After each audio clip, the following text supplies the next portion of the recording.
Paraíba, João Pessoa, Campina Grande, Ingá. Entre justamente Campina Grande e João Pessoa está Ingá, mas vamos à capital, que é João Pessoa,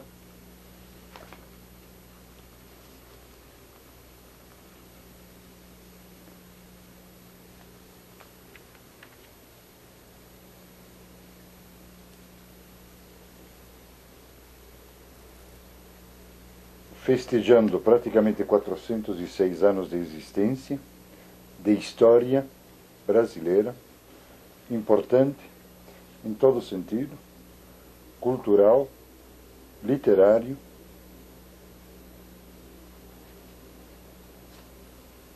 com praias maravilhosas,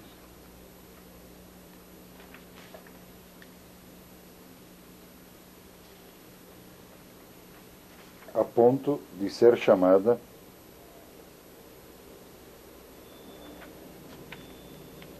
a Costa Azul do Nordeste brasileiro.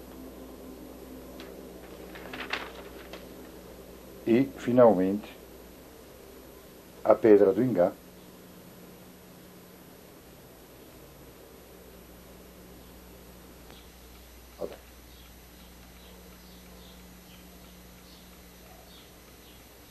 uma vista perto do riacho da Pedra do Ingá, nos arredores da grande Pedra do Ingá.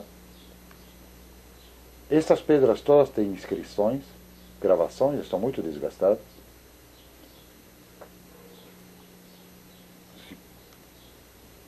Mais próximo se podem ver certas pictografias. Se vê o tipo de pedra, uma pedra dura. E aqui começamos a ver o início da Pedra do Ingá.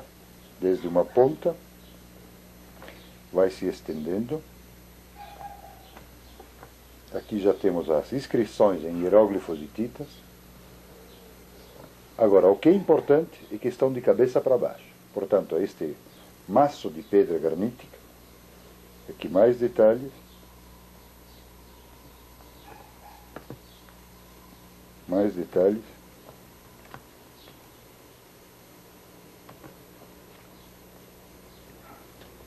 O comprimento da Pedra do Ingá. Aqui eu vou me deter um instante, seria a continuação da pedra, mas eu fiz uma gravação porque essa marca aqui é importante porque há um personagem com uma cara de monarca que seria calcada deste pedaço aqui. Agora vocês podem ver bem o detalhe.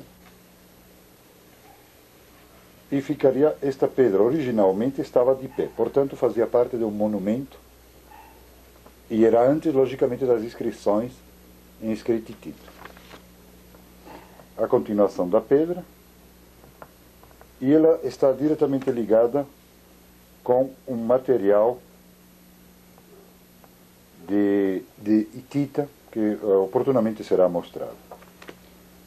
A continuação da pedra até o final, que tem mais umas pictografias, mais separado, com desenhos. E aqui praticamente quase o final da Pedra do Ingá. E o que é importante frisar agora é que a uns 20 metros da Pedra do Ingá nós temos, praticamente nós temos esta outra pedra aqui, que efetivamente ela está colocada assim, no chão atualmente, seria tanto esta aqui quanto esta aqui. Mas o que é importante é o detalhe que eu quero marcar, frisar, é que esta pedra aqui está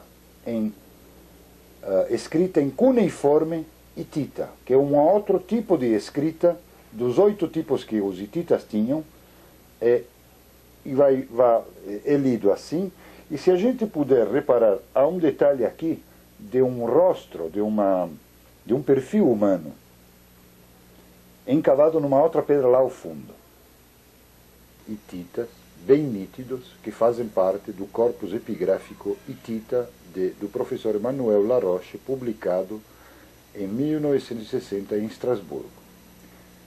Não adianta discutirmos os significados, porque aqui entramos naquilo que é a catalogação dos grandes titólogos contemporâneos, como Merigi, Bossert, Gelb, que foram aqueles que conseguiram dar praticamente a codificação do significado de cada desenho que vocês estão vendo aqui. Cada desenho significa uma palavra. Essa é a grande diferença entre o alfabeto que nós utilizamos, mas é importante vermos que havia uma forma de comunicação diferente, e neste caso não seria tão fácil utilizar de retórica, porque o símbolo é esse mesmo e não há meio. Apesar de que existiam 2 ou 3 significações paralelas em cada símbolo, mas isso tinha níveis diferentes. Portanto, era um sistema de cultura diferente e uma forma de comunicação diferente que, aliás, hoje, com a informática, estamos, se pode dizer, praticamente voltando.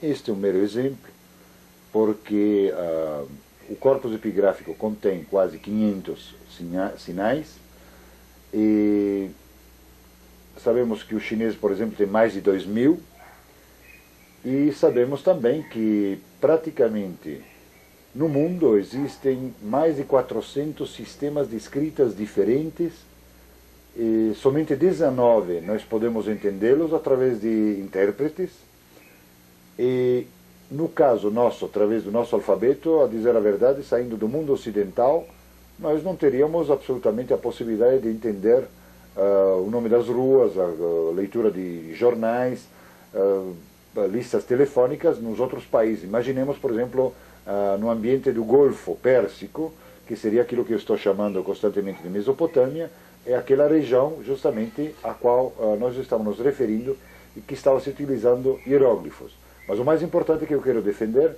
é o fato de que hieróglifos hititas também existiam aqui, que eu batizei com o nome de Amerititas.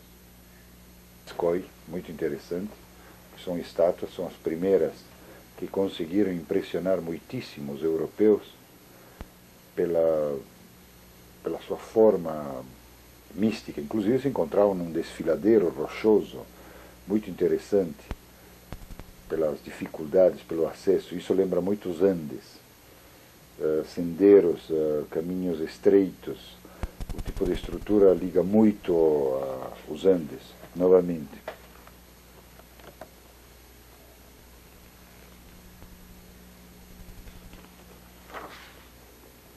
Isso aqui são já encavados na rocha. São figuras enormes. Novamente, as interpretações são as mais variadas, portanto não adianta fazer comentário. Até os próprios nomes estão em discussão, pelas letras, pela composição das figuras. Alguns alegam que são deuses, outros alegam que são reis, e nessa forma não há meio de se chegar a um entendimento. Aqui estamos já numa figuras que ao mesmo tempo tem uma simbologia. Na parte superior, especialmente, existe realmente toda uma simbologia de hieróglifos hititas, muito importante, porque sua tradução permitiu um trabalho mais aprofundado daqueles selos que nós vimos anteriormente, em cuneiforme, e através do cuneiforme acádico eles começaram as decifrações do hitita hieroglífico. O mais interessante que nós temos aqui é que nesta figura, aqui na parte superior, aqui em cima, nós temos uma figura tipicamente encontrável, facilmente identificável na Pedra do Ingá. Então, aqui temos 2 estelas, que são peças, existem baixo e alto relevo, mais uma estátua. São formas míticas. Aqui temos uma estátua de um personagem com um machado interessante, porque tem a similitude com machados encontrados na Chapada Diamantina, no Ingrejil.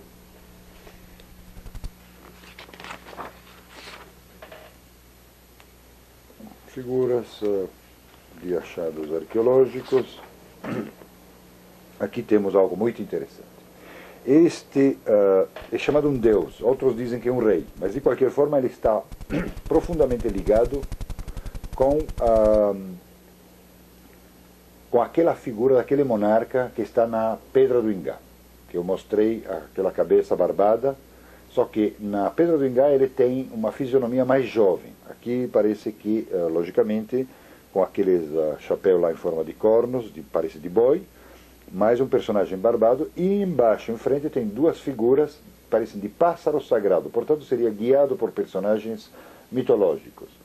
E aqui, novamente, os tradutores oficialmente dizem que são deuses, mas tem escrita em hieroglifos hititas em cima, na parte superior, mas, volto a dizer, haveria que fazer um trabalho mais aprofundado. Continuo no debate.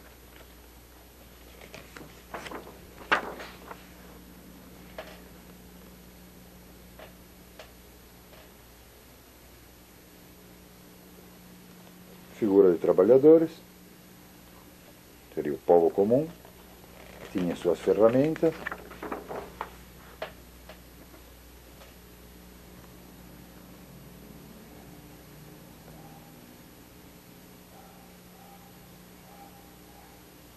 Isso já tem também na parte superior toda uma simbologia e, de novo, alguns sinais hieroglíficos hititas. Estou mostrando todo este material porque eu quero dar uma ideia de escrita. Aqui eu fiz a tradução correspondente. Novamente aqui encontramos um sinal tipicamente da Pedra do Ingá. Foi a primeira tradução que eu fiz.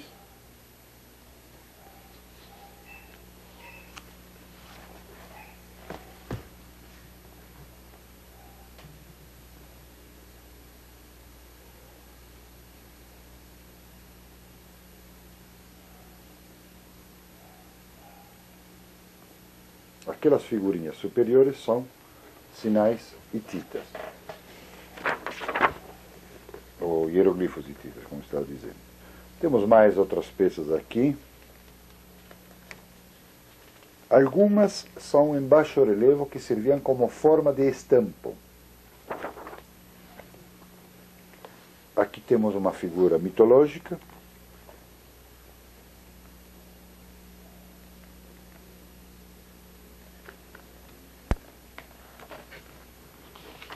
Uma águia também mitológica, bicéfala, ou seja, de duas cabeças.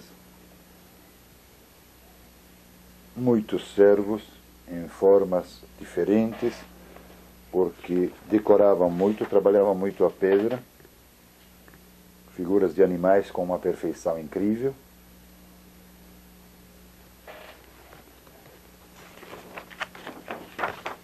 Águia.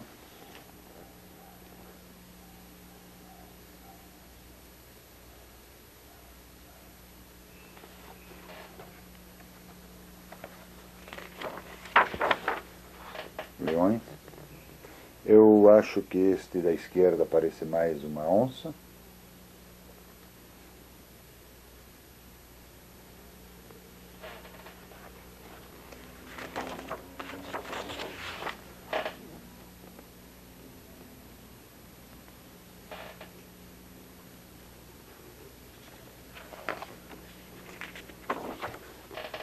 E aqui estamos com personagens já com escrita hieroglífica na parte superior. Muitos autores defenderam isso como, insinuaram que esses personagens eram atlantes.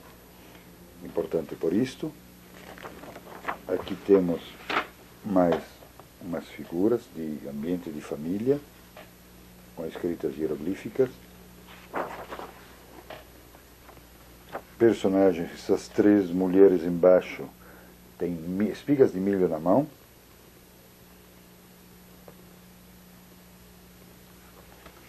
E haveria tantas coisas mais para mostrar, mas para não aborrecer demais, quero somente mostrar a parte de Carquemish, que é uma escrita das mais importantes, porque aqui é de uma entrada de Bon Gascoy,